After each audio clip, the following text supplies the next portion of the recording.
Doubtnut पर होगा आपके सभी मैथ्स, केमिस्ट्री, फिजिक्स और बायोलॉजी के डाउट्स का सफाया। बस अपने क्वेश्चन की फोटो खींचो, उसे क्रॉप करो और सबमिट करो और 3 सेकंड में उसका वीडियो सोल्यूशन पाओ। For class 6 to 12 NEET, IIT, JEE mains, advance के लेवल तक। तो अभी डाउनलोड करें डाउटनेट ऐप। कम फ्रेंड, आज की वीडियो में हम बात करेंगे जो यूजीसी ने गाइडलाइन दी है एग्जामिनेशन को लेकर, उन सभी के बारे में आज हम डिटेल में डिस्कस करेंगे, क्योंकि ये सारी गाइडलाइन काफ़ी इंपॉर्टेंट हैं।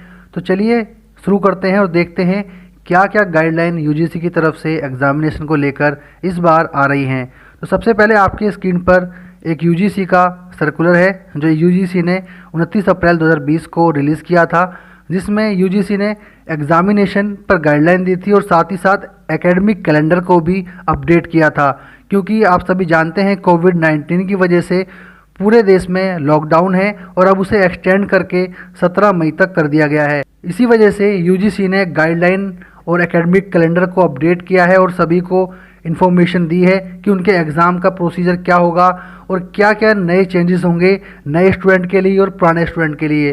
तो आपके सामने ये नोटिफिकेशन, ये सर्कुलर है, जिसमें आप देख पाएंगे कि इसमें लिखा हुआ है कि लॉकडाउन की वजह से यूजीसी ने कुछ गाइडलाइन और एकेडमिक कैलेंडर को अपडेट किया है। देन अब आप देख सकते हैं आपके सामने यूजीसी की सभी गाइडलाइन हैं जो यूजीसी ने 29 अप्रैल को रिलीज़ की थी, जिसमें आप देख सकते हैं यूजीसी ने बताया है कि उन्होंने एक्सपर्ट की कमेटी बनाई थी, जिसमें दोनों जो कमेटी थी उनके अलग अलग डिपार्टमेंट थे, अलग अलग दोनों के हेड थे, और एक जो कमेटी थी उसके जो एक्सपर्ट हेड थे वो यूजीसी के वाइस चांसलर थे। तो उन्होंने मिलकर जो भी डिसीजन दिया उसको ध्यान में रखते हुए यूजीसी ने ये सभी गाइडलाइन तैयार की हैं एग्जामिनेशन को लेकर। तो सबसे पहले हम देख पाएंगे यहाँ पर दी गई है एग्जामिनेशन की जो पहली गाइडलाइन है, यहाँ लिखा हुआ है maintaining sanctity of academic expectation and integrity of examination process, the university में adopt alternative and simplified modes and method of examination to complete the process in shorter period of time in compliance with CBCS requirement as prescribed by UGC from time to time. They may include MCQ, OMR based examination, open book examination, open choice assignment, presentation based assessment etc.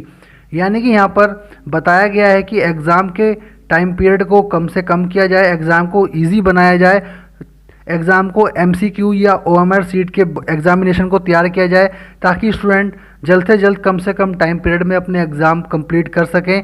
तो ये सभी university को notification जारी किया गया है, चाहे वो इग्नू हो या कोई अदर यूनिवर्सिटी हो।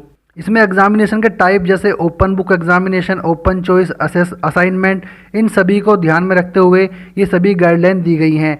जो सेकंड गाइडलाइन यहाँ पर जो इम्पोर्टेंट है वो बताया गया है कि सभी यूनिवर्सिटी को कहा गया है कि वो एग्जामिनेशन का जो टाइम पीरियड है उसको कम करे, यानी कि अगर आपके एग्जामिनेशन का टाइम 3 घंटे का है तो उसको रिड्यूस करके 2 घंटे का कर दिया जाए ताकि जल्द से जल्द एग्ज़ाम कंप्लीट हो सके और ज़्यादा से ज़्यादा शिफ्ट में इन एग्ज़ाम को किया जाए एक ही समय पर, ताकि स्टूडेंट की भीड़ ना हो और कोविड-19 को ध्यान में रखते हुए सभी गाइडलाइन फॉलो हों और ये सारे के सारे एग्जामिनेशन आपके टाइम पर कंप्लीट हो सकें। एंड थर्ड गाइडलाइन जो इम्पोर्टेंट गाइडलाइन है एग्जामिनेशन को लेकर वो ये कि यूनिवर्सिटी को कहा गया है कि आप ऑनलाइन मोड से भी अगर पॉसिबल हो सके तो ऑनलाइन मोड से भी एग्जामिनेशन लें ऑफलाइन की जगह, क्योंकि ऑफलाइन की वजह से जो आपके एग्ज़ाम सेंटर होंगे उन पर भीड़ लग सकती है। इस वजह से वो चाहते हैं कि सोशल डिस्टेंसिंग को ध्यान में रखते हुए एग्जामिनेशन पैटर्न को तैयार किया जाए और आपके एग्ज़ाम ज़्यादा से ज़्यादा ऑनलाइन कंडक्ट किए जाएँ। जितने ऑनलाइन एग्ज़ाम होंगे उतना ज़्यादा बेटर रहेगा सोशल डिस्टेंसिंग के लिए।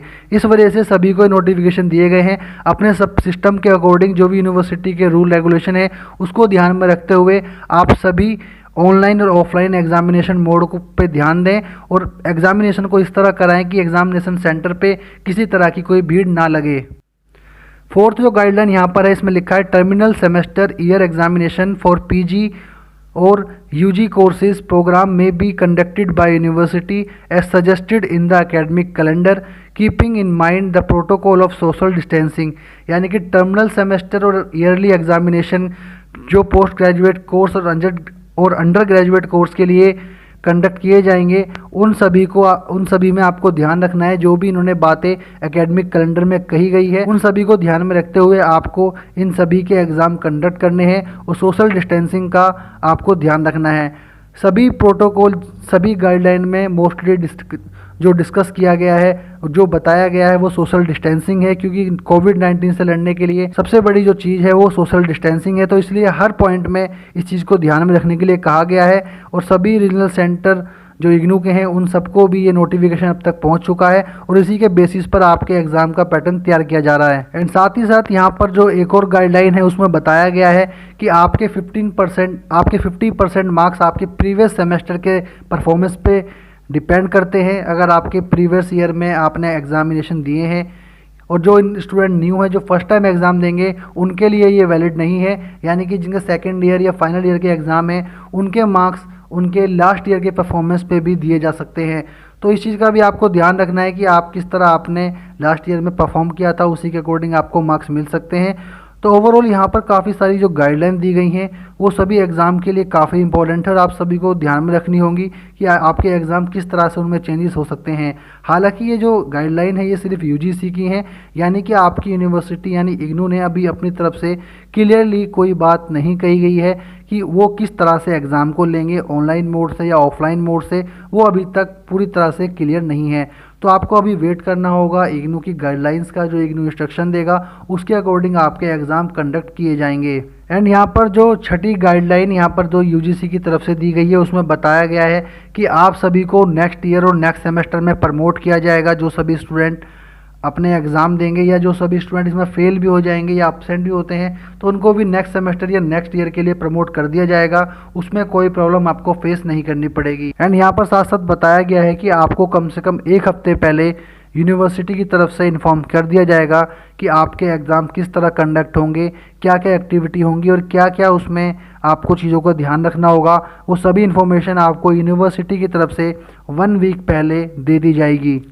सो ओवरऑल यहाँ पर जो ये गाइडलाइन दी गई हैं, टोटल ये 15 गाइडलाइन यूजीसी की तरफ से देखने को मिल रही हैं, जिसमें आपके एग्जामिनेशन के बारे में ही सारी बातें बताई गई हैं।